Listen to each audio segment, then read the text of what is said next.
Okay,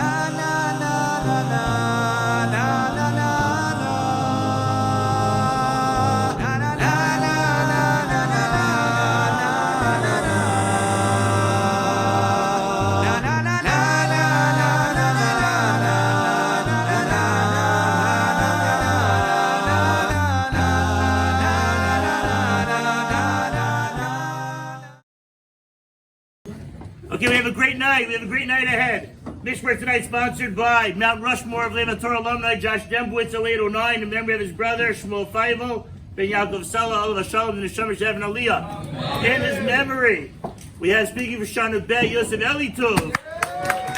Speaking for Shana Alef, Yered Wittenberg. And they'll be followed by Sicha.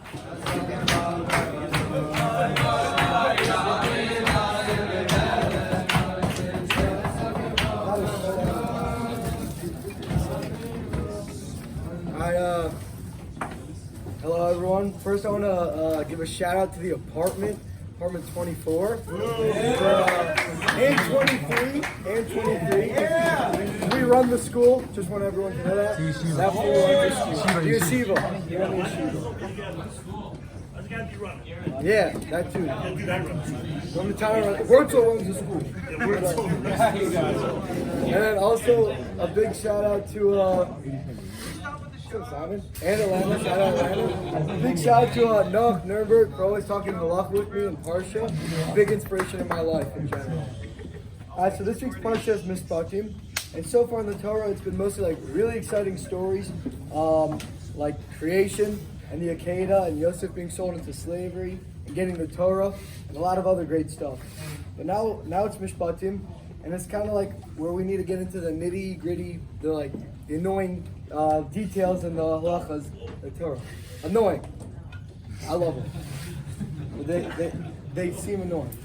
A lot of us might get bored when reading the Parsha just because there's no sea splitting and there's no direct connection with God speaking and killing us in a way and then reviving us and doing it again.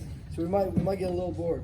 But something one of my Rebbeim shared with me might bring some excitement to the Parsha.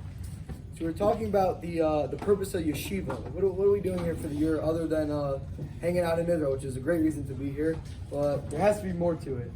And he was saying that the purpose of yeshiva is that we have to be knowledgeable to be real leaders of Klal Yisrael. Without knowledge, we can't be fully useful, and that's the purpose of yeshiva. If we look at the Parsha, it's kind of the time in the Torah when things slow down. It's time for the laws. It's time for us to really slow down and get into it.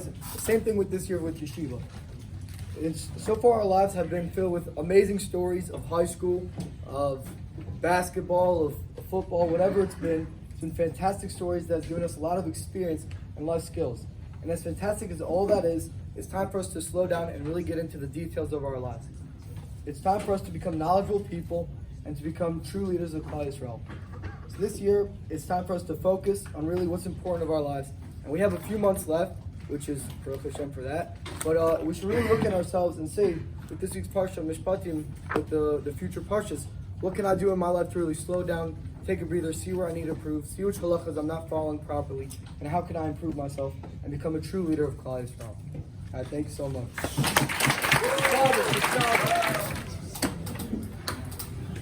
Don't worry, of course, it's not like my past speeches. Yeah, I've been spending all my time on all plans, so but if everyone else is saying, they won't understand. Yeah, you can't hear? No, louder. This week, we get taken through a bewildering transition from going out of Egypt, splitting of the sea, receiving the Torah, to a Parsha full of many different laws. Question arises, why they put this Parsha here? Why not just carry on the story with the story, the sin of the golden calf? The answer is about the larger picture. Let me give you an example. 3 men were cutting stone, and some guy comes up to them and asks them, "What are you doing?" The first guy answers, "I'm cutting stone." The second guy answers, "I'm earning a livelihood." And the third guy answers, "I'm building a palace."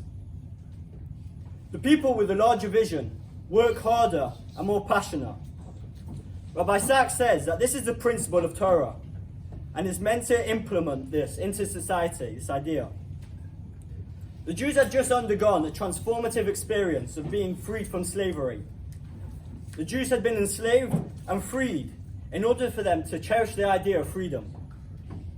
When you take a look at the many different laws in this week's Parsha, they appear individual and unrelated, but the larger vision directly relates them to their mentality and experience of being enslaved and repressed for who they are.